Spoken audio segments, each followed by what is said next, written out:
আপনি জাস্ট ভাবেন, এখন পর্যন্ত যে জিনিসটাকে গুম কমিশন রিপোর্টে বলেছে ভারতের সাথে সম্পৃক্ততা কি।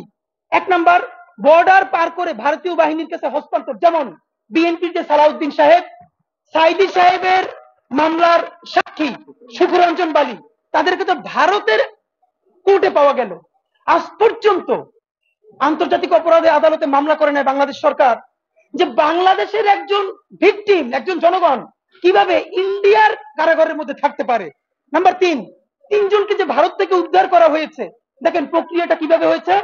বাংলাদেশের বাহিনী, আইন শৃঙ্খলা বাহিনী তাদেরকে ধরে নিয়ে সীমান্ত পর্যন্ত গেছে, আর সীমান্ত থেকে ভারতের বাহিনী তাদেরকে আবার পিক করে নিয়েছে। ভয়াবহ অভিযোগ হলো, সালাউদ্দিন কাদের চৌধুরীর ছেলে হুম্মাম কাদের চৌধুরী বলছেন, তাকে যখন গুম করা হয়েছে তখন হিন্দিভাষী অফিসাররা কথা বলেছেন।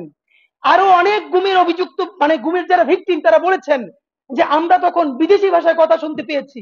একটা দেশের স্বাধীনতা, সার্বভৌমত্ব বেঁচে আছে, এইটা আপনি কিভাবে বিশ্বাস করবেন যে প্রতিবেশী দেশ থেকে হিন্দিভাষী অফিসার এসে পিলখানায় হত্যা করে, এইখানে গুম করে? এমন ঘটনা ঘটেছে, আপনাদেরকে বলি, তথ্য বলতে পারবো না, এটা ভবিষ্যতের বাংলাদেশ বলবে।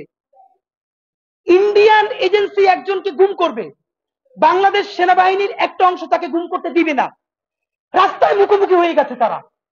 ইন্ডিয়ান এজেন্সি এক পাশে, এবং তাদের পাশে সেবা দাস যে গ্রুপ বাংলাদেশের, আর একটা হলো দেশপ্রেমিক ফোর্স, তারা প্রতিবাদ করছে না আমরা গুম করতে দিব না। রাস্তার উপরে প্রায় 1 ঘন্টা এরকম স্টাক হয়ে আছে, কিন্তু দেশপ্রেমিক ফোর্স পারে নাই। মাঝে মধ্যে তারা পেরেছে তাদেরকে উদ্ধার